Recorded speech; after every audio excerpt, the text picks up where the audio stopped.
Alrighty, hello and welcome to our next video. So last two times actually, we talked about a charge moving a magnetic field. I'm sure that was a whole lot of fun. And now we're going to talk about current going through a magnetic field, which is basically going to be a bunch of charges. And it's going to be a lot of similar stuff and some different stuff. So let's jump right into it.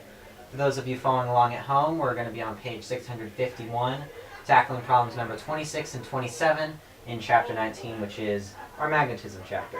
So we're actually going to do number 27 first, because for some reason it's easier and it's odd, so I actually have the answer. So, a wire carries a current of 10 amps in a direction that makes an angle of 30 degrees with the direction of a magnetic field of strength 0.3 teslas. Find the magnetic force on a 5-meter length of wire. So I'm not going to spend too much time drawing this because I want to save a little bit of room for our next problem, which will take a little bit more. So I will just draw a magnetic field. Doesn't matter what direction you pick, really. I'm going to pick sideways because that's always fun.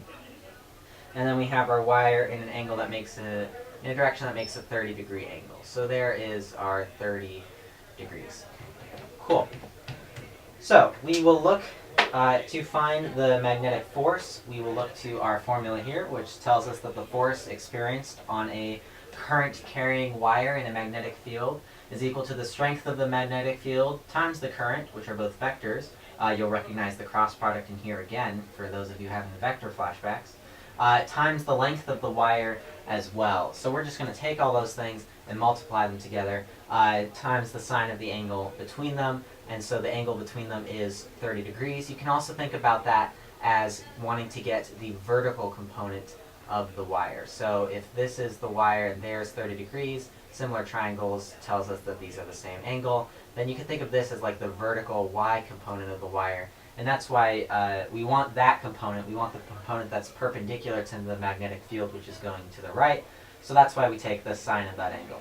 So quite simply, the force will be equal to the strength of our magnetic field, which is 0.3 teslas, times the current, which they told us is 10 amps. And that'll be multiplied by the length of the wire. They want it for a 5-meter length of wire. And the sine of the angle between them is sine of 30 degrees. So sometimes they'll try to trip you up and they'll give you funny units, but teslas, amperes, amps, and meters are standard units, so we don't have to deal with any conversions. And so this will get us to a final answer of 7.5 newtons. And there we go. This one's fairly simple. You just plug in your numbers. And if you wanted to know the direction of it, the direction of that force, you would use your right-hand rule. So it would depend on which direction the current is going, but odds are it will either be going into the page or out of the page, depending on which direction the current's going, but they don't ask us for that.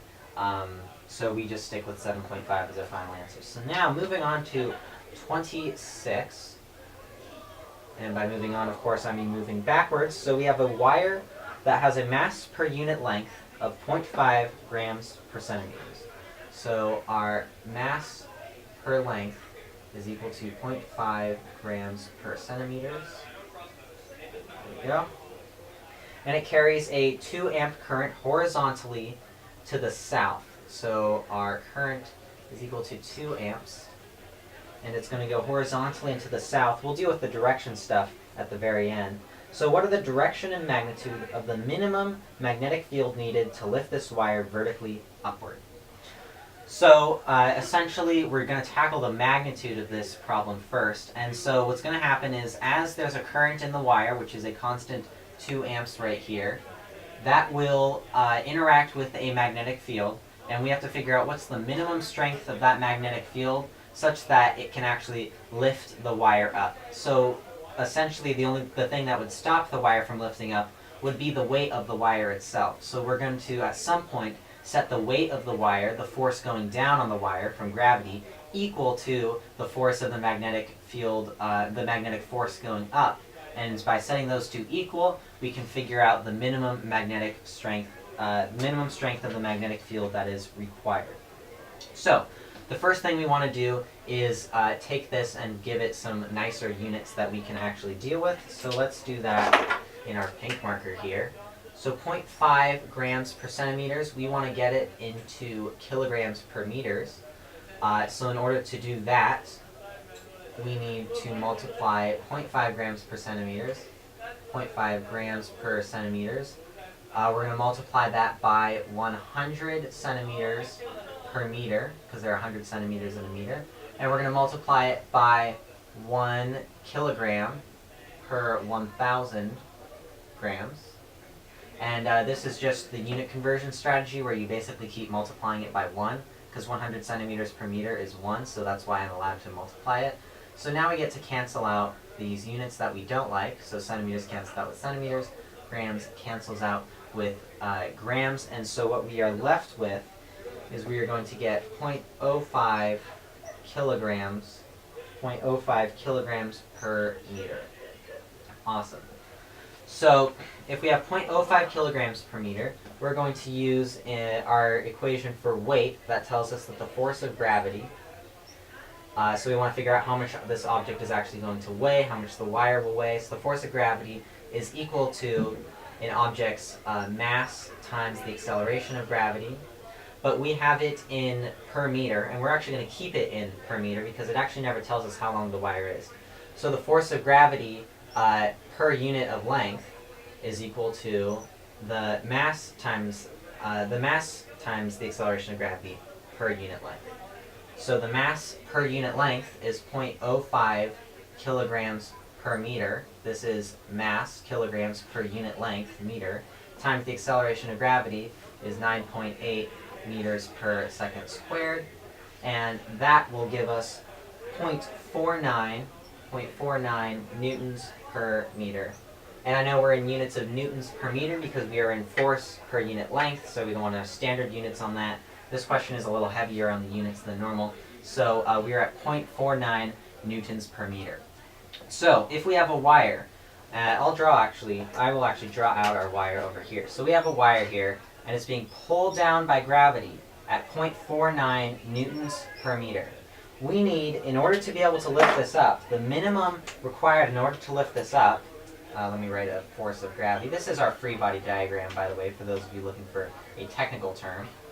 We need a magnetic force, so a force from the magnetic field, that's our beta. We need it to also be equal to 0.49 newtons per meter, and we need it to be in the opposite direction. We need it to go up. And you could have guessed that it's going to go up because we're trying to lift this thing up. So we need them to be equal, and that when they're equal, that is the minimum force required to lift it up. Because if you went the slightest, infinitesimally smallest unit of force stronger, if you made the magnetic force just a tiny bit stronger, then it would start lifting up. So we set our minimum by making sure that the force from the magnetic field up is equal to the force of gravity going down, so they balance out. So the key is we want these to both be in newtons per meter because we never get the actual length of the wire, and in fact it doesn't matter, to be honest, because they will cancel out. So we are going to take this and turn it into a force per meter. So we'll start off with the force. I'm actually going to change to a different color here. Excuse me. So we have a force from our magnetic field, which is equal to the magnetic field strength times the current times the length times sine of theta. But we want this to be force per length, so we're going to divide both sides by length. So dividing both sides by length will allow us to cancel it out. So because the force is proportional to the length, the force per length will actually very neatly just be bi sine theta. So that is our first logical step here. Our next logical step is we want the minimum magnetic field needed to lift this wire vertically upward. So if we want the minimum magnetic field, we need to create a situation where a magnetic field does the most work. It's the most effective. And we know that magnetic fields are the most effective at providing a force on current carrying wires or on moving charges. We know that the magnetic field is most effective when it's perpendicular to the wire, when theta is 90 degrees, because sine of theta is highest when theta is 90 degrees. So what we're going to do is, because we want the minimum magnetic field, we are going to assume, or we're going to put it in such a way that it is 90 degrees from the wire. So we are going to assume that the magnetic field is 90 degrees from the wire, because that would allow us to have the lowest magnetic field possible while still being able to lift this wire up. So because of that, our sine of theta term becomes 1, and so we can actually just delete that because it won't change anything. So we have the force per unit length is equal to the magnetic field times I. So we have our force per unit length going up, we have our force per unit length going down. So now we set those two together equal to each other. So force per unit length, that is our magnetic force going up, force per unit length going up, equals our force per unit length going down. And so our force per unit length going down is 0.49 newtons per meter. And our force per unit length going up is going to be equal to our beta times the current. And it said that we had a current of 2 amps. A current of 2 amps. And so solving for beta by dividing both sides by 2 gives us a measure of 0.245 Teslas. And you can check the units on there, but it will work out. So the key here was making sure that we were in newtons, we were in meters, that our unit of current was in amperes, and that allows us to get beta in the standard unit of Teslas.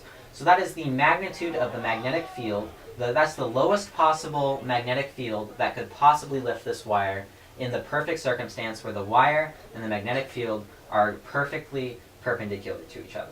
So awesome. So that's the first part. So now we just need to figure out the direction. This is going to require a little bit of mental gymnastics, so bear with me, please.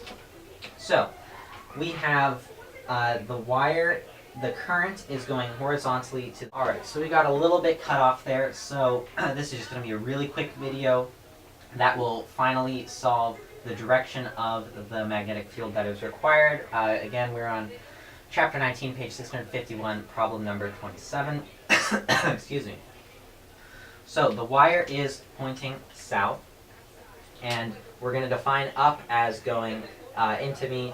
So if you want to pretend you're shooting an arrow at me, which I'm sure you do at this point, that is your up direction. So using our right hand, you will point the force that was applied to the wire is going to be where your thumb is. And so we want our thumb to be going in our up direction. And so if this is our compass rose, shooting at me is our up direction. So there's our thumb.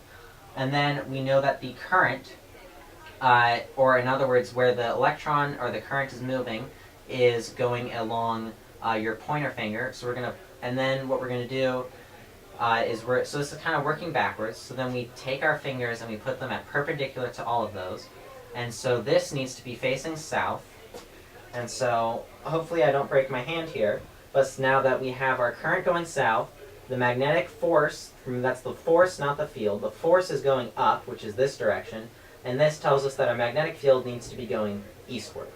So the final answer is it will be going east. Alright, I hope both of these problems gave you a little better understanding. Number 27 was a little easier, just some plugging and chugging. No alcohol until you're 21, however. And then number 26, that gave us some unit work that we had to deal with, and then it allowed us to combine some Newton's laws by setting those forces equal to each other, and we even got in a free body diagram, so that's a lot of fun. So check out for next time. Until now, signing off.